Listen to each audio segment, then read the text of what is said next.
Hi hello ನಮಸ್ಕಾರ ಸ್ನೇಹಿತರ. ಇಂದು ಮತ್ತು ನಾಳಿನ ಸಂಚಿಕೆಯಲ್ಲಿ ಏನಾಗ್ತದೆ ಅನ್ನೋದನ್ನು ತುಂಬಾ ಕ್ವಿಕ್ಕಾಗಿ ನೋಡ್ಕೊಂಡು ಬರೋಣ ಬನ್ನಿ. ಇಲ್ಲಿ ತನ್ವಿ ಅಪ್ಪನ ಜೊತೆ ಹೊಟ್ಟೆ ಬಿಡ್ತೀನಿ ಅಂದಾಗ ಇಲ್ಲಿ ಭಾಗ್ಯ ತನ್ವಿಗೋಸ್ಕರ ಸೋಲ್ತಾರೆ. ತಾಂಡವ್ನ ಮನೆ ಒಳಗಡೆ ಕರ್ಕೊಳ್ಳೋಕ್ಕೆ ಒಪ್ಕೋತಾರೆ. ಇದರಿಂದ ತನ್ವಿ ತಾಂಡವ್ ಖುಷಿ ಆಗ್ತಾರೆ. ಕುಸುಮವರು ಯಾಕೆ ಭಾಗ್ಯ ಅಂತ ತೀರ್ಮಾನ ತಗೊಂಡೆ ಅಂದಾಗ ನಾನು ಅವರನ್ನು ಒಪ್ಕೊಂಡಿರೋದಲ್ಲ, ಕ್ಷಮಿಸಿರೋದು ಕೂಡ ಅಲ್ಲ. ತನ್ವಿ ಅಪ್ಪನ ಜೊತೆ ಹೋಗ್ತೀನಿ ಅಂದಾಗ ನನಗೇನು ಮಾಡೋಕ್ಕಾಗುತ್ತೆ, ತನ್ವಿಗೋಸ್ಕರ ನಾನು ಒಪ್ಕೋಬೇಕಾಗಿದೆ ಅಂತ ಭಾಗ್ಯ ಹೇಳ್ತಾರೆ.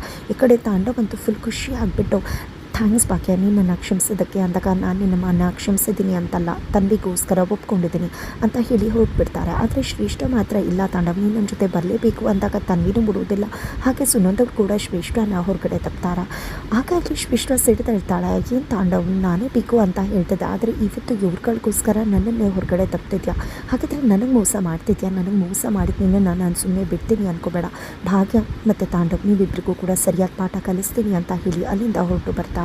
ಇತ್ತ ಕಡೆ ಆದಿಯನ್ನು ನೋಡಿದಂಥ ಕುಸುಮವರು, ನೋಡು ಆದಿ ತಪ್ಪು ತಿಳ್ಕೊಬೇಡ, ಇಲ್ಲಿ ಏನು ಮಾಡೋದು, ಆ ತನ್ವಿ ಅಪ್ಪನ್ನ ನಂಬ್ಕೊಂಡು ಕೂತಾಳೆ, ಅವ್ನು ಮೊಸಳೆ ಕಣ್ಣೀರಿನ ನಾಟಕ 4 ದಿನ ಅಷ್ಟೇ, ಆಮೇಲೆ ಅವಳಿಗೆ ಗೊತ್ತಾಗುತ್ತೆ, ಅವಳೇ ಮನೆಯಿಂದ ಅವನನ್ನು ಹೊರಗಡೆ ತಪ್ತಾಳೆ ಅಂತ ಹೇಳ್ತಿರ್ತಾರೆ. ಅಷ್ಟರಲ್ಲಿ ಭಾಗ್ಯ ಬಂದದ, ನಾನು ಬೇಕು ಅಂತ ಇದನ್ನೆಲ್ಲ ಮಾಡಿದ್ದಲ್ಲ ಆದಿಯವರ, ನನಗೂ ಕೂಡ ಅವ್ರನ್ನ ಮನೆಗೆ ಸೇರಿಸ್ಕೊಡೋಕ್ಕೆ ಇಷ್ಟ ಇರಲಿಲ್ಲ, ಬಟ್ ಏನು ಮಾಡೋದು, ಅಪ್ಪ ಮಗಳನ್ನ ದೂರ ಮಾಡೋಕ್ಕೆ ನನಗೆ ಯಾವ ರೈಟ್ಸ್ ಇದೆ, ಅದಕ್ಕೋಸ್ಕರ ಒಪ್ಕೋಬೇಕಾಯಿತು ಅಂತಾರೆ.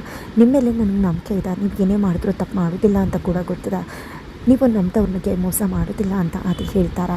ನಂತರ ಇಲ್ಲಿ ಶ್ರೇಷ್ಠ ಬಿಲ್ಡಿಂಗ್ ಮೇಲೆ ಹೋಗಿದ್ದೆ, ಇಲ್ಲ ತಾಂಡವೇ ನಾನು ಮೋಸ ಮಾಡ್ತಾ ಅಂದಮೇಲೆ ನಾನು ಯಾಕೆ ಬದುಕಬೇಕು, ನನಗೆ ಯಾರಿದ್ದಾರೆ, ಅವ್ನಿಗೇನೋ ಒಂದು ಕುಟುಂಬ ಇದೆ, ನನಗೆ ಯಾರಿದೆ, ನಿಜಕ್ಕೂ ಅವನಿಗೋಸ್ಕರ ನನ್ನ ಲೈಫೇ ಸ್ಯಾಕ್ರಿಫೈಸ್ ಮಾಡಿದೆ, ಅಪ್ಪ ಅಮ್ಮ ಎಲ್ಲರೂ ಕೂಡ ಬಿಟ್ಟು ಬಂದೆ, ಆದರೆ ಇವತ್ತು ಅವನೇ ನನಗೆ ಕೈ ಕೊಟ್ಬಿಟ್ಟ, ಒಂದು ಜಗಳದಿಂದಾಗಿ ಅವನು ಭಾಗ್ಯ ಬೇಕು ಅಂತ ಹೋಗ್ಬಿಟ್ಟ, ನನಗೆ ಮೋಸ ಮಾಡಿಬಿಟ್ಟ, ಇನ್ನು ನಾನು ಬದುಕೋದ್ರಲ್ಲೇ ಅರ್ಥ ಇಲ್ಲ ಅಂತ ಹೇಳಿ ಶ್ರೇಷ್ಠ ಬಿಲ್ಡಿಂಗ್ ಮೇಲಿಂದ ಕೆಳಗಡೆ ಹಾರಿಬಿಡ್ತಾಳೆ. ಇತ್ತ ಕಡೆ ಆದಿ ಹತ್ರ ತಾಂಡವ್ ಕ್ಷಮೆ ಕೇಳ್ತಿದ್ದಾರೆ. ಕಾಲಿಗೆ ಬಿದ್ದು ಇನ್ನು ಮುಂದೆ ಯಾವುದೇ ತಪ್ಪು ಆಗೋದಿಲ್ಲ, ನನ್ನಿಂದ ತಪ್ಪಾಗಿದೆ ಅಂತ ಕ್ಷಮೆ ಕೇಳ್ತಿದ್ದಾರೆ. ಹಾಗಿದ್ರೆ ಏನಾಗುತ್ತೆ ಮುಂದೆ, ಶ್ರೇಷ್ಠ ಕಥೆ ಏನಾಯಿತು ತಿಳ್ಕೋಬೇಕು ಅಂದರೆ ಮುಂದಿನ ವೀಡಿಯೋಗೆ ವೇಟ್ ಮಾಡೋದನ್ನು ಮರಿಬೇಡಿ.